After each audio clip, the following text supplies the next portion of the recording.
আসসালামু আলাইকুম। মোর্শেদ শোভন স্বাগত জানাচ্ছি এনটিভির মধ্যরাতের খবরে। ক্রাউন সিমেন্ট শিরোনাম দেখছিলেন, এবারে পুরো খবর।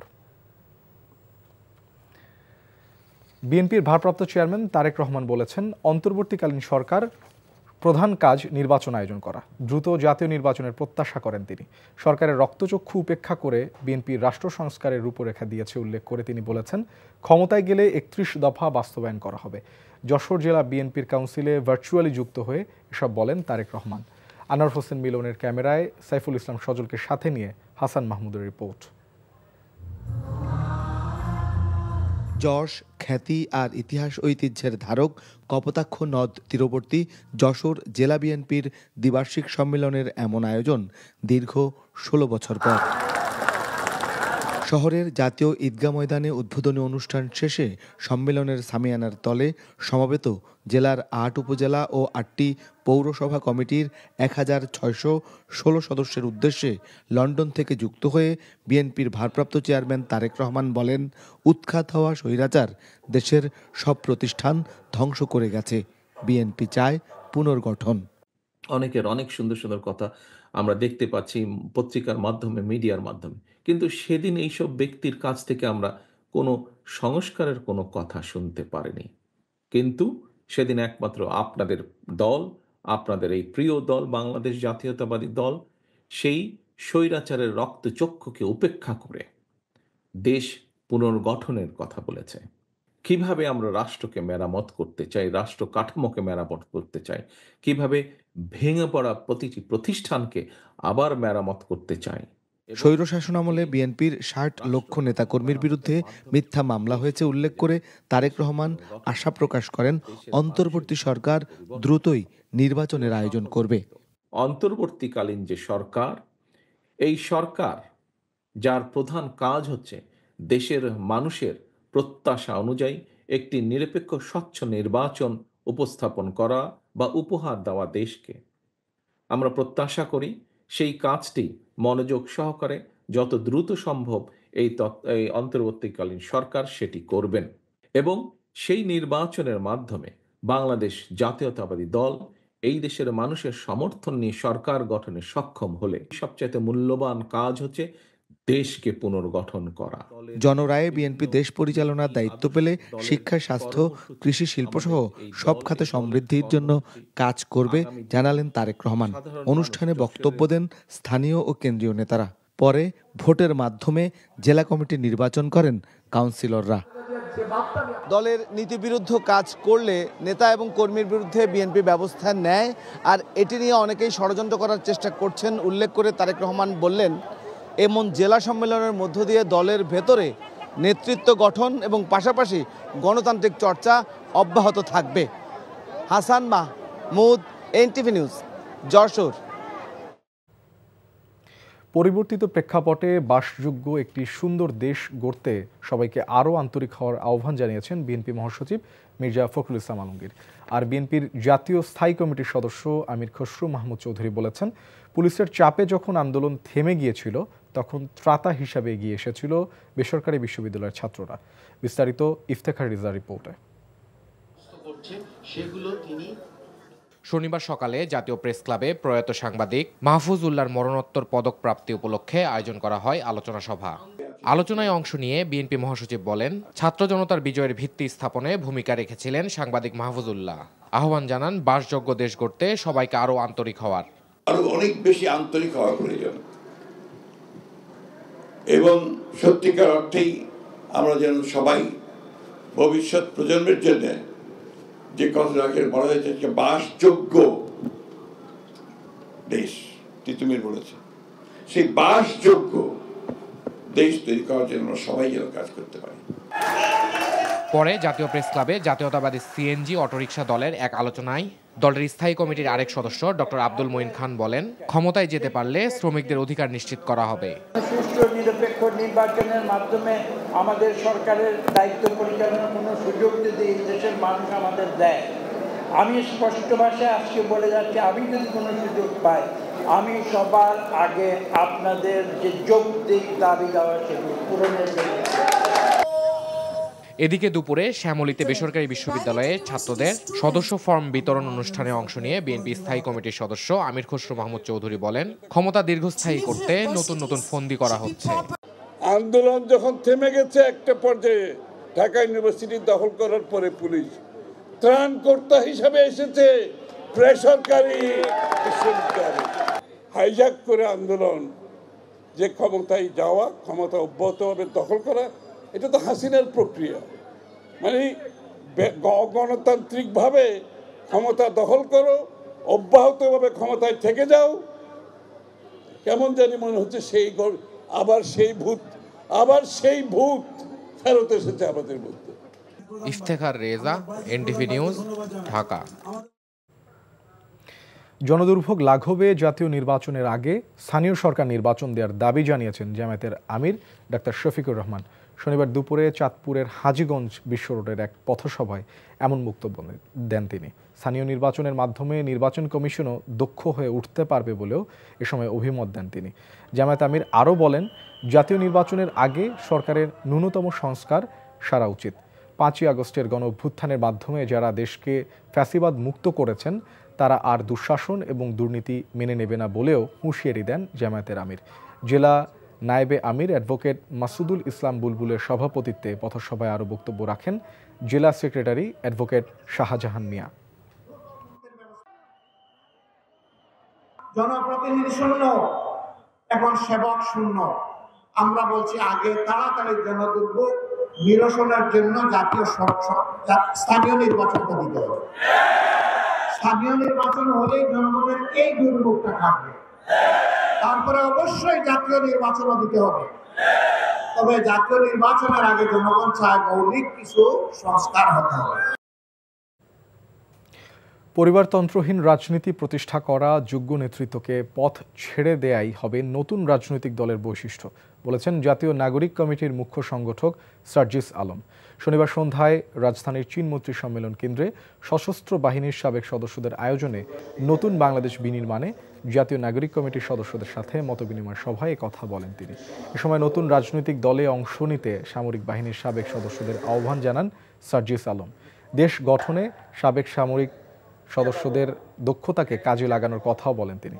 এছাড়া চাঁদাবাজি, দুর্নীতিবাজ, জুলুমকারীদের বিরুদ্ধে ঐক্যবদ্ধ হওয়ার আহ্বানও জানান সার্জিস। অনুষ্ঠানে সংগঠনটির আহ্বায়ক নাসির উদ্দিন পাটোয়ারি বলেন, দেশের জনগণকে রক্ষা করতে গণতান্ত্রিক প্রক্রিয়ায় অংশ নেবে জাতীয় নাগরিক কমিটি। আমরা যে রাজনৈতিক দলটি করতে যাচ্ছি, এখানে কোনো পরিবারতন্ত্র থাকবে না। বাপ নেতা হলে ছেলে নেতা হবে, এই ট্রেডিশন আর থাকবে না। আপনি যদি যোগ্য হন তাহলে আপনাকে আমরা আমাদের চেয়ার ছেড়ে দিতে বাধ্য থাকব। আপনি যদি আমাদের যৌক্তিক সমালোচনা করেন, সেই সমালোচনা আমরা মেনে নিতে বাধ্য থাকব। আমরা এই মাসের মধ্যে একটি দল ঘোষণা করব যারা পলিটিক্যাল এঙ্গেজমেন্টে রয়েছেন, তাদের মধ্য দিয়ে আমরা ডেমোক্রেটিক প্রসেসে যাত্রা শুরু করব। যদি ডেমোক্রেটিক স্ট্রাগলকে কোনো রকমে বাধাগ্রস্ত করার চেষ্টা করতে হয়, তাহলে ইন্টারন্যাশনাল এরিনাতে এবং বাংলাদেশের কনটেক্সটে যে জুলাই আপরাইজিং বলা হয়ে থাকে বা জুলাই গণ অভ্যুত্থান বলা হয়ে থাকে, সেই গণ অভ্যুত্থান পূর্ণাঙ্গ বিপ্লবের দিকে দিন দিন ধাবিত হবে। দেশের বিদ্যুৎ ও জ্বালানি সংকট মোকাবেলার জন্য সবাইকে আরও বেশি সাশ্রয়ী হওয়ার আহ্বান জানিয়েছেন বিদ্যুৎ ও জ্বালানি উপদেষ্টা মোহাম্মদ ফাউজুল কবির খান। শনিবার সকালে রাজধানীর উত্তরায় বিজিএমইএ ভবনে শিল্প খাতে সৌর বিদ্যুতের গুরুত্ব শীর্ষক একটি অনুষ্ঠানে এই আহ্বান জানান তিনি। উপদেষ্টা বলেন, বর্তমান সরকারের আমলে বিদ্যুতের দাম বাড়ানোর জন্য আইএমএফ চাপ দিলেও সরকার বাড়ায়নি। আসন্ন রমজান ও গরমের সময় নিরবিচ্ছিন্ন বিদ্যুৎ সরবরাহ পেতে সবাইকে অপচয় বন্ধ করার আহ্বান জানান উপদেষ্টা ফাউজুল কবির খান। আগের মতো যেভাবে চলেছি সেভাবে চলার জন্যই কিন্তু জুলাই বিপ্লব হয় নাই, সেজন্য চলার জন্য অগস্টের বিপ্লব হয় না। আমাদেরকে আমাদের আচরণগত পরিবর্তন করতে হবে। এভাবে যদি আমরা সবাই করি তাহলে আমরা কিন্তু রমজানে কোনো লোডশেডিং হবে না এবং আগামী গরমকালেও কোনো লোডশেডিং হবে না। কারণ আমাদের হচ্ছে শীতকাল এবং গরমকালের যে পার্থক্য, বিদ্যুতের চাহিদার যে পার্থক্য, সেটা প্রায় 7 থেকে 8,000 মেগাওয়াট। এর মধ্যে 2,000 মেগাওয়াট আছে আমাদের ইরিগেশন লোড। তো ইরিগেশন তো আমরা বন্ধ করতে পারবো না খাদ্যের জন্য, কিন্তু এই যে কুলিং লোড 5000, এটা তো কমানো যাবে। এবং এটা একটা নিয়ন্ত্রণের একটা বড় উপায় হচ্ছে থার্মোস্ট্যাটকে কন্ট্রোল করা। আইনের শাসন প্রতিষ্ঠায় অন্তর্বর্তী সরকার বিগত সরকারের মতো ব্যর্থ, এমন মন্তব্য করেছেন অর্থনীতিবিদ রেহমান সোবহান। রাজধানীর ব্র্যাক সেন্টারে সানেম আয়োজিত আলোচনায় বক্তারা রাজনৈতিক দল থেকে আমলাতন্ত্রের প্রয়োজনীয় সংস্কারের তাগিদ দেন। শেখ হাসিনাকে এখনও কেন আন্তর্জাতিক অপরাধ আদালতের আওতায় আনা হচ্ছে না, সেই প্রশ্ন তোলেন বক্তারা। আরও জানাচ্ছেন আরাফাত ইসলাম। বেসরকারি গবেষণা সংস্থা south Asian network on economic modelling এর ৮ম বার্ষিক অর্থনীতিবিদ সম্মেলনের দ্বিতীয় দিনে গণ অভ্যুত্থান পরবর্তী বাংলাদেশে গণতান্ত্রিক রাজনৈতিক ব্যবস্থায় নাগরিকদের ভূমিকা নিয়ে কথা বলেন দেশের বিশিষ্ট অর্থনীতিবিদ এবং রাজনৈতিক বিশ্লেষকরা। এ সময় অর্থনৈতিক সমৃদ্ধি ও বৈষম্যহীন সমাজ প্রতিষ্ঠার গুরুত্বারোপ করেন তারা। আর এজন্য প্রয়োজনীয় সংস্কারের প্রক্রিয়া তুলে ধরেন বিশ্লেষকরা। অনেক সংস্কার চাই, কিন্তু সংস্কারগুলো কি মানে একটু আমাদের জানতে হবে। সংস্কার বলতে কি 10টা বলা হচ্ছে কি 50টা বলা হচ্ছে, একটা কনক্রিট ভাবে বলা দরকার। You need to be more specific about which সংস্কার অ্যামাংস্ট অল অফ দিস, মেকানিজমসগুলো কি এবং পলিসিস, একটুখানা পলিসির ভিতরে আমার মনে হয় ঢুকতে হবে। সেই সাথে বক্তারা বলেন, কাঙ্ক্ষিত সংস্কার সহ রাষ্ট্রের গুরুত্বপূর্ণ বিষয়ে জনসাধারণকে উপেক্ষা করা হচ্ছে। প্রসেসটা শুরু করার যে সুযোগটা তৈরি, এই সুযোগটা যদি ব্যবহার করে না দিই তাহলে তো ভয়াবহ জায়গায় গিয়ে দেশ। জাতিসংঘের ফ্যাক্ট ফাইন্ডিং প্রতিবেদনে খুন গুম সহ মানবতা বিরোধী অপরাধের নির্দেশদাতা হিসেবে শেখ হাসিনার প্রমাণ মেলায় আন্তর্জাতিক অপরাধ আদালতে তার বিচারের দাবি জানান তারা। এখন যে সুযোগটা তৈরি হয়েছে এই ফ্যাক্ট ফাইন্ডিং রিপোর্টের পরে, একটা হলো আইসিসিতে যাওয়ার ব্যাপার আমার সামনে এসছে। সরকার সেটা চাইতে পারে এই মুহূর্তে যে জাতিসংঘ এনগেজ থাকুক। প্রতিদিন পত্রিকা খুললে আপনি দেখতে পাবেন যে বড় বড় রাজনৈতিক দলগুলোর প্রধানরা বলছেন সংস্কারের নামে চক্রান্ত চলছে। -2 মানে আওয়ামী লীগকে ইতিমধ্যে মাইনাস করা হয়েছে, তার মানে আওয়ামী লীগ হচ্ছে victim of the situation. Easy? এটা তো না। এ সময় অর্থনীতিবিদ অধ্যাপক রেহমান সোবহান বলেন, 15 বছরের ফ্যাসিস্ট সরকার ক্ষমতাচ্যুতের পর দায়িত্ব নেওয়া অন্তর্বর্তী সরকার আইনের শাসন প্রতিষ্ঠায় সফলতা দেখাতে পারছে না। Rule of law has become one of the major casualties, and the lack of independence of the judiciary has been instrumental in that particular process. And the instrumentalization of the judiciary has now become a security weapon of any regime. Awami লীগের রাজনৈতিক ভবিষ্যৎ এবং নির্বাচনে তারা অংশ নিবে কিনা সেই বিষয়ে সিদ্ধান্ত নিতে প্রয়োজন রাজনৈতিক ঐক্যমত। আরাফাত ইসলাম, এনটিভি নিউজ, ঢাকা। আসন্ন ঈদে দেশের ইলেকট্রনিক্স খাতের সেরা ব্র্যান্ড ওয়ালটন পণ্যের ক্রেতারা আবারও মিলিয়নিয়ার হওয়ার সুযোগ পাচ্ছেন। ক্রেতাদের জন্য এই সুবিধা ঘোষণা করে দেশব্যাপী ডিজিটাল ক্যাম্পেইন সিজন 22 শুরু করেছে ওয়ালটন। রাজধানীতে ওয়ালটন কর্পোরেট অফিসের উদ্বোধন করেন ক্যাম্পেইনের ব্র্যান্ড অ্যাম্বাসেডর চিত্রনায়িকা বিদ্যা সিনহা মিম। ক্যাম্পেইনের এই সিজনেও দেশের যে কোনো ওয়ালটন প্লাজা ও পরিবেশক শোরুম থেকে fridge, air conditioner, washing machine অথবা বিএলডিসি ফ্যান কিনে ক্রেতারা পেতে পারেন 10 লাখ টাকা। এছাড়াও রয়েছে লাখ লাখ টাকার ক্যাশ ভাউচার সহ নিশ্চিত উপহার। চলতি বছরের 20 ফেব্রুয়ারি থেকে ঈদুল আজহা পর্যন্ত এই সুবিধা পাবেন ক্রেতারা। শুধু প্রবৃদ্ধি নয়, মানুষের জীবনযাত্রা বাড়ানোই বর্তমান সরকারের কাম্য বলে মন্তব্য করেছেন অর্থ উপদেষ্টা ডক্টর সালেহ উদ্দিন আহমেদ। শনিবার বিকেলে রাজধানীর কারওয়ান বাজারে আইসিএবি মিলনায়তনে ডক্টর সালেহ উদ্দিন আহমেদের বই গভর্নরের স্মৃতিকথার মোড়ক উন্মোচন ও আলোচনা অনুষ্ঠানে তিনি এ মন্তব্য করেন। বলেন, অন্তর্বর্তী সরকার খাদের কিনারে দাঁড়িয়ে থাকা অর্থনীতিকে টেনে তুলেছে। দেশের বাইরে বাংলাদেশের ভাবমূর্তি ভালো উল্লেখ করে অর্থ উপদেষ্টা বলেন, নিজেদের সম্মান নিজেরাই রক্ষা করতে হবে।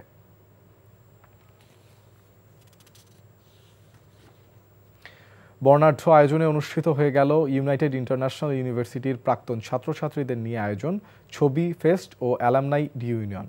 দিনব্যাপী এই আয়োজনে শনিবার সকাল থেকে বিশ্ববিদ্যালয়ের স্থায়ী ক্যাম্পাসে মুখরিত হয় সাবেক ও বর্তমান শিক্ষার্থীদের উপস্থিতিতে। ফেস্টের আকর্ষণ ছিল শিক্ষার্থীদের বিভিন্ন ধরনের স্টল। সেখান থেকে বিভিন্ন পণ্য ও খাবার ক্রয় করেছেন শিক্ষার্থীরা। ক্যাম্পাসে শিক্ষার পরিবেশ, সুদক্ষ পরিচালনা পর্ষদ, কাঠামোগত উন্নয়ন ও এখনকার গ্রাজুয়েটদের দক্ষতা দেখে অভিভূত হন অতিথিরা। দুপুরে মধ্যাহ্নের ভোজের পরে সাংস্কৃতিক অনুষ্ঠানের মধ্য দিয়ে শেষ হয় এই আয়োজন। রাজশাহী সরকারি শারীরিক শিক্ষা কলেজের দ্বিতীয় পুনর্মিলনী অনুষ্ঠান শুরু হয়েছে। শনিবার সকালে কলেজ মাঠে জাতীয় পতাকা উত্তোলনের পর বেলুন ও ফেস্টুন উড়িয়ে 2 দিনের এই পুনর্মিলনী অনুষ্ঠানের উদ্বোধন করা হয়। পরে অতিথিদের সাথে নিয়ে পুনর্মিলনী কেক কাটা হয়। পুনর্মিলনী উদযাপন অনুষ্ঠানের আহ্বায়ক ও কলেজের সাবেক অধ্যক্ষ খাদিমুল ইসলামের সভাপতিত্বে উদ্বোধনী অনুষ্ঠানে বিশেষ অতিথি ছিলেন কলেজের সাবেক অধ্যক্ষ আব্দুল মান্নান। অনুষ্ঠানে সাবেক শিক্ষার্থীরা ফেলে আসা দিনের স্মৃতিচারণ করেন।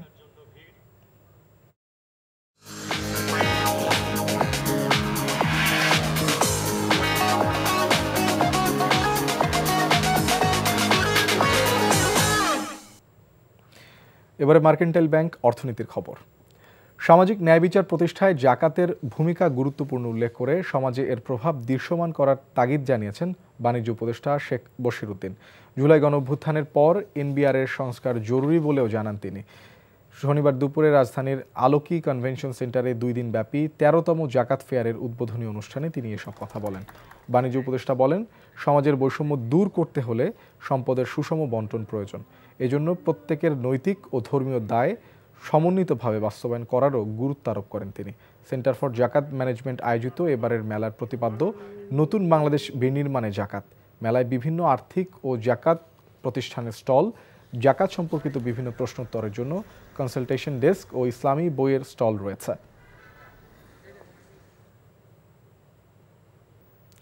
এবারে প্রবাসের খবর। দ্রুততম সময়ের মধ্যে নির্বাচন দেওয়ার দাবি জানান কুয়েত বিএনপি নেতারা। এনটিভি কুয়েত প্রতিনিধি আলামিন সরকার জানান, কুয়েত বিএনপির নেতা কাজী মোহাম্মদ শাহাবুদ্দিনের আমন্ত্রণে আল জাহারা ডেজার্ট এরিয়াতে শীতকালীন নৈশভোজের আয়োজন করা হয়।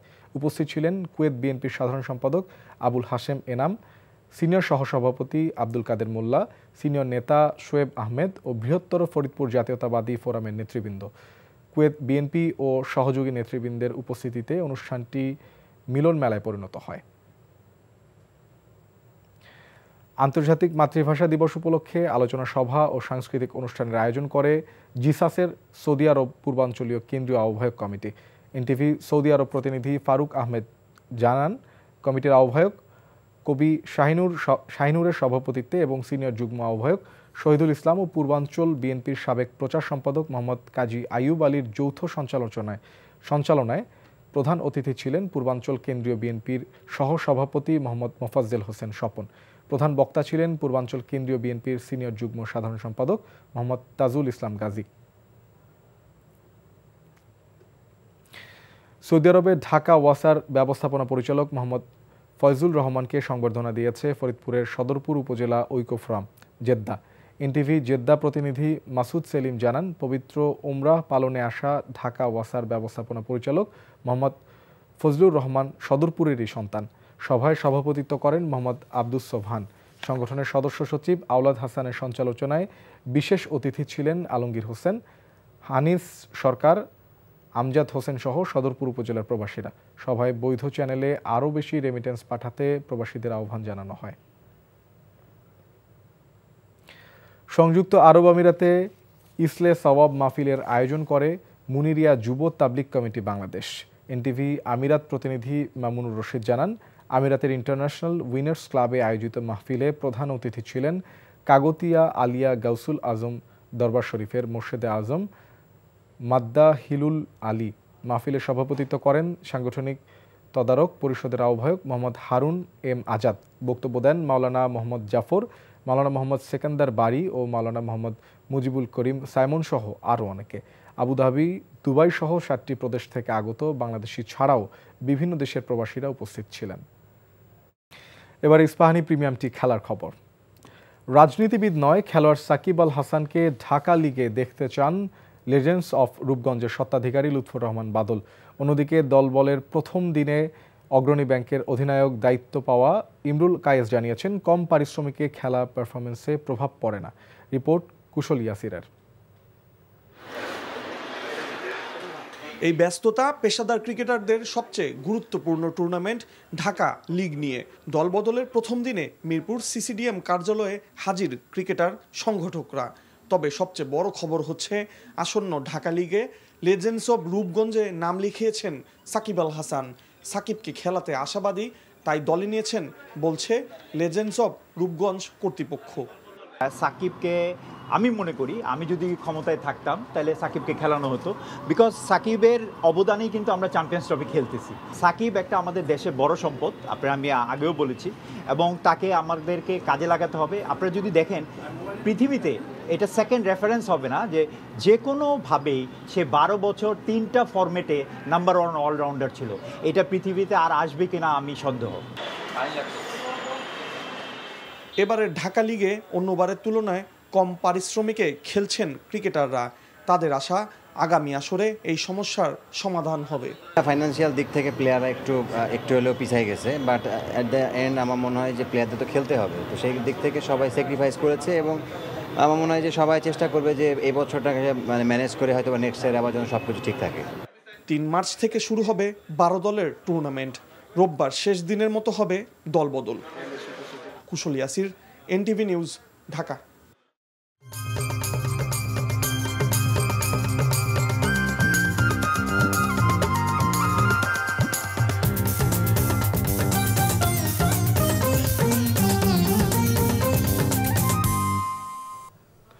এবারের সংস্কৃতির খবর।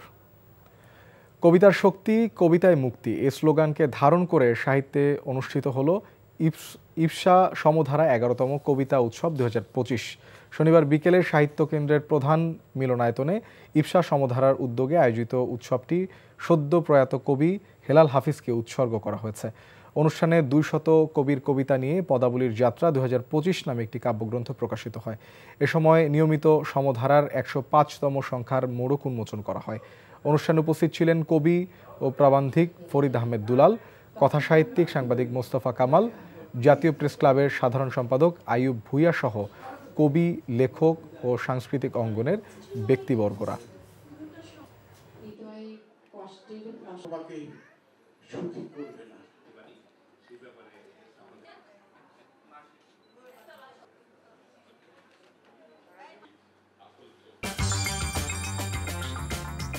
এই ছিল মধ্যরাতের খবরে। এই খবরের ভিডিও সহ আপডেট জানতে ভিজিট করুন এনটিভি অনলাইন www.ntvbd.com।